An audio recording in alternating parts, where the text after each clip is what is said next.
Episode 2. Hyunwoo yang terkejut melihat Jin Yang Chul mengira jika ini hanyalah mimpi. Ia memegang jas kakeknya dan tentunya kakeknya dan orang tua Jin Do-jun heran atas apa yang dilakukan oleh Hyunwoo alias Jin Do-jun. Orang tuanya segera meminta maaf pada pimpinan Jin Yang Chul dan kakeknya menanggapinya dengan ketus. Hyunwoo mengatakan pada neneknya siapakah dirinya sebenarnya. Neneknya berkata jika ia adalah Jin Do-jun, cucu bungsu dari keluarga Jin. Sekarang berarti Hyunwoo kita ganti namanya menjadi Jin Do-jun. Jin Do-jun dan keluarga untuk pertama kalinya mengunjungi rumah kakeknya. Suasananya masih sama seperti yang Jin Do-jun alami ketika di masa depan atau masa lalu ketika dia menjadi Hyunwoo. Sesampainya di rumah kakeknya Jin Do-jun yaitu Jin Hyung-jun sangat antusias dan bersemangat. Do-jun mengatakan pada kakaknya jika kamar di rumah kakeknya ada 13 dan kakaknya marah pada adiknya karena mengira Do-jun sudah pernah ke rumah kakeknya terlebih dahulu. Ibunya pun menghampiri mereka berdua dan mengatakan jika ini pertama kalinya Hyun-jun dan Do-jun mengunjungi rumah kakeknya.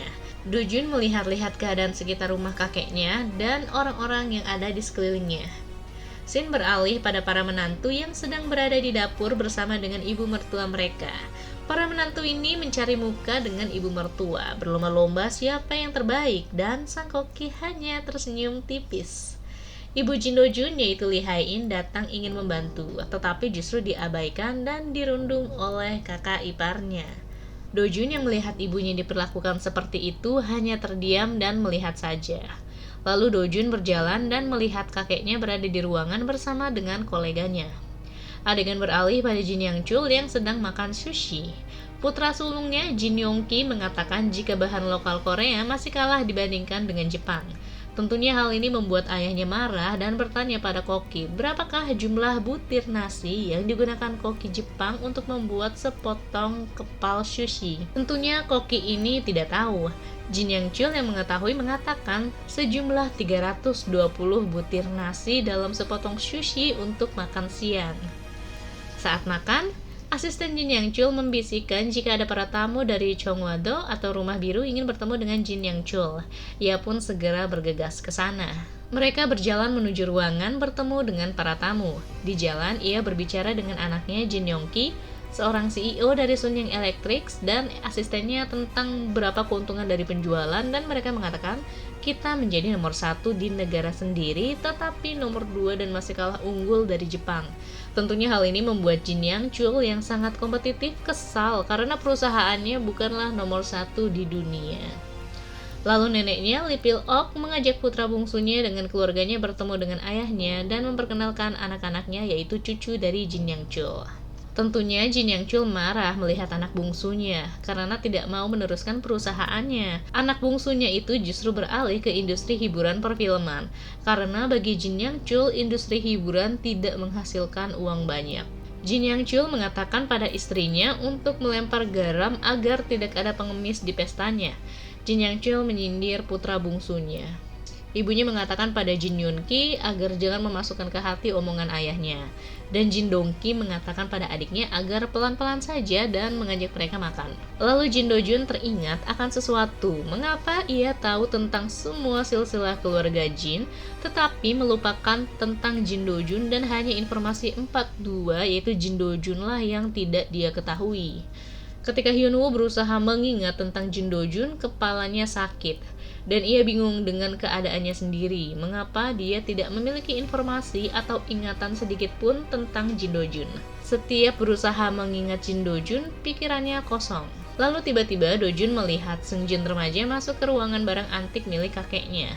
Seung-jun mencuri pisau antik milik kakeknya dan Do-jun melihatnya diam-diam. Seung-jun terkejut karena melihat Do-jun memergokinya dan tidak sengaja menjatuhkan vas atau porselin putih antik milik kakeknya. Lalu kakaknya Do-jun terkejut melihat insiden itu dan melaporkannya kepada orang tua mereka. Seung-jun mengatakan pada Do-jun, apapun yang terjadi semua orang akan percaya perkataan dia karena ia ahli waris yang sah dan akan memfitnah Do-jun perihal vas antik milik kakek mereka.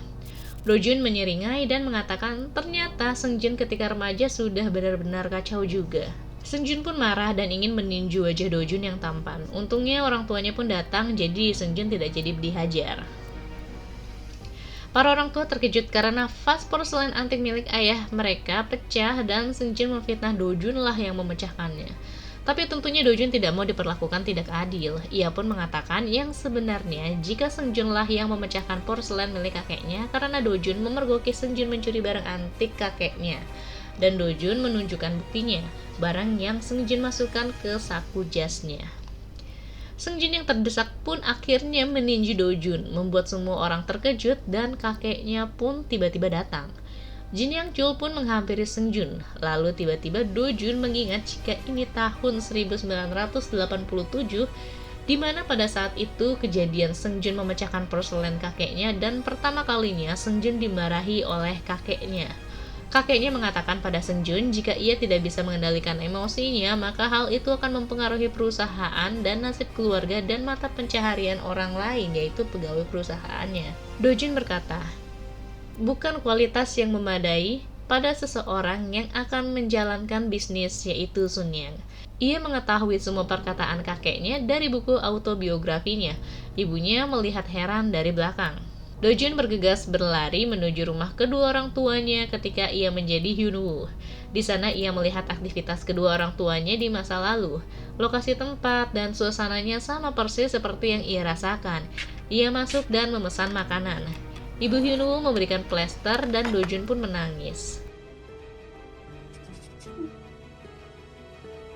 Jin Yeon-ki dan Lee Hae-in mencari keberadaan di mana Dojun, dan sudah ada anak buah yang mengikutinya ternyata.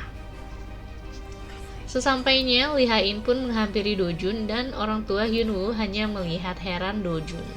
Malamnya, Dojun melihat album foto dirinya ketika kecil hingga saat ini. Ia bingung apakah ia bereinkarnasi atau ia kerasukan. Ia mengingat ketika di rumah Hyunwoo ada seorang anak berlari ke sana. Apakah itu Hyunwoo yang sebenarnya atau itu hanya imajinasi Dojun atau ingatan masa lalunya? Lalu keesokan harinya Jin Yang Chul mendapatkan informasi jika Sun Yang Semikonduktor sepertinya merugi karena Jepang dan Amerika mendominasi pasar. Anak-anak dari Jin Yang Chul berkumpul untuk mendiskusikan masalah ini karena perusahaan bisa merugi hingga 130 juta dolar. Anak-anaknya menyarankan agar semikonduktor direlakan jika tidak menghasilkan uang seperti yang selalu Jin Yang Chul katakan. Jin Dojun tiba di rumah kakeknya. Ia datang untuk meminta maaf pada kakeknya atas insiden di hari ulang tahun kakeknya yang ke-60 kemarin. Neneknya pun mengantarnya menemui kakeknya. Para menantu julid ini membicarakan Dojun. Seharusnya anak-anak bersikap seperti anak-anak, bukan seperti orang dewasa.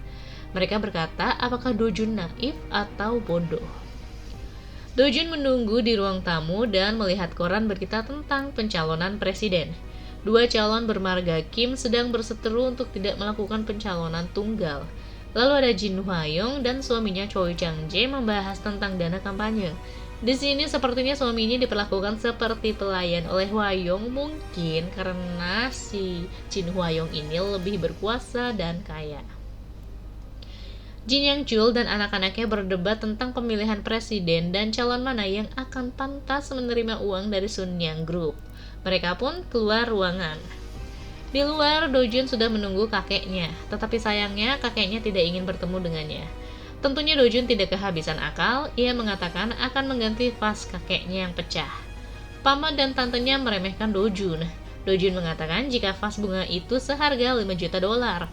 Sontak itu membuat pamannya Jin Dong-ki terkejut. Bagaimana bocah ini bisa tahu harga barang antik porselen milik kakeknya? Dojun mengatakan jika jumlah itu bisa mendanai pemilihan presiden, dan ia juga mengatakan jika ia menjadi kakeknya, ia akan mendukung Roh Tae-woo karena ialah yang akan menjadi presiden.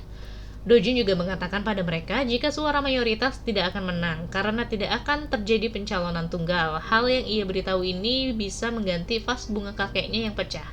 Lalu Dojun pun pergi.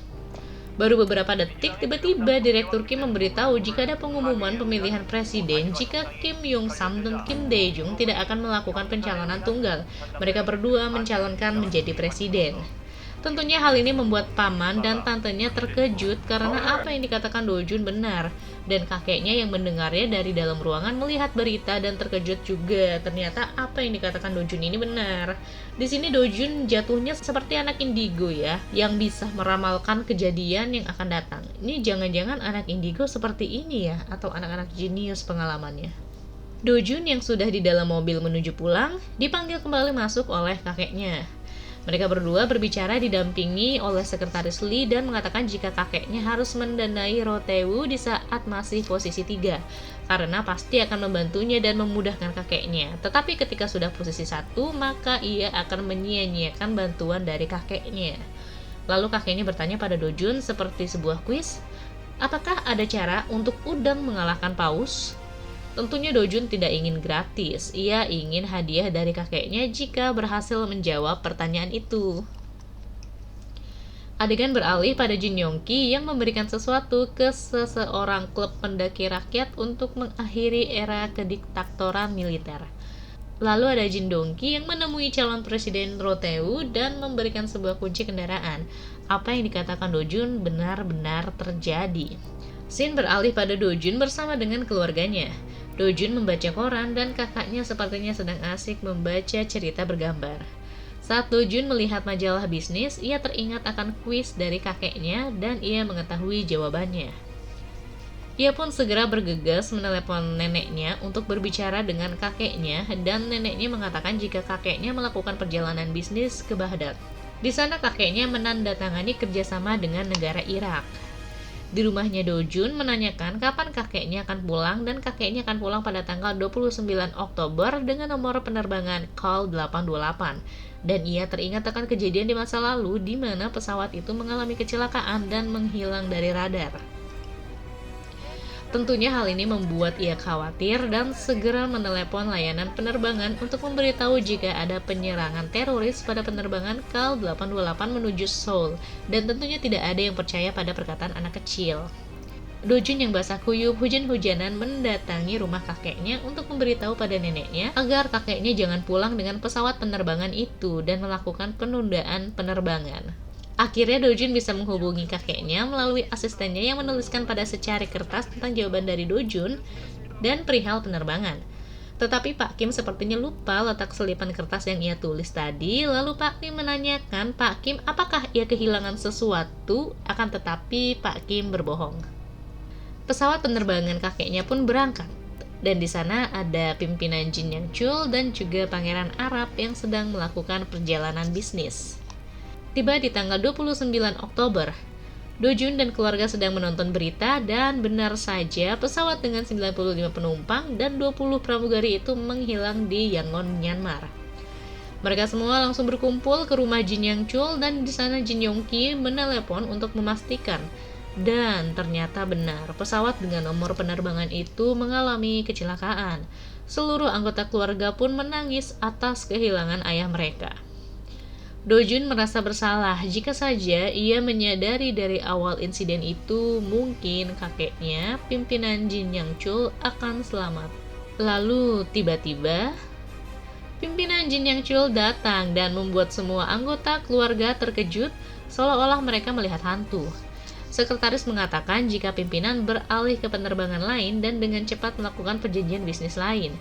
Di ruangannya, ayahnya senang karena ia membeli Yujin semikonduktor dan akan membuat udangnya semakin besar di saat perkelahian ikat paus. Tentunya anak-anaknya terkejut karena mereka mengira ayahnya akan menyerah pada investasi semikonduktor. Tetapi nyatanya ayahnya justru membelinya. Ternyata kakeknya membaca secari kertas pesan yang Dojun katakan pada Pak Kim. Kertas itu ada di selipan dokumen yang dibawa oleh pimpinan Jin Yang Chul saat ia menandatangani dan membacanya, dan menyuruh sekretarisnya mencarikan penerbangan lebih awal ke Seoul. Masa kampanye telah berakhir dan Rotewu terpilih menjadi presiden masa kini. Pimpinan Jin Yang Chul tentunya memberikan ucapan selamat dan meminta membiarkan Sun Yang semikonduktor memonopoli usahanya. Ternyata selama ini pimpinan Jin Yang Chul mendengarkan nasihat dari cucunya untuk menjalankan bisnisnya.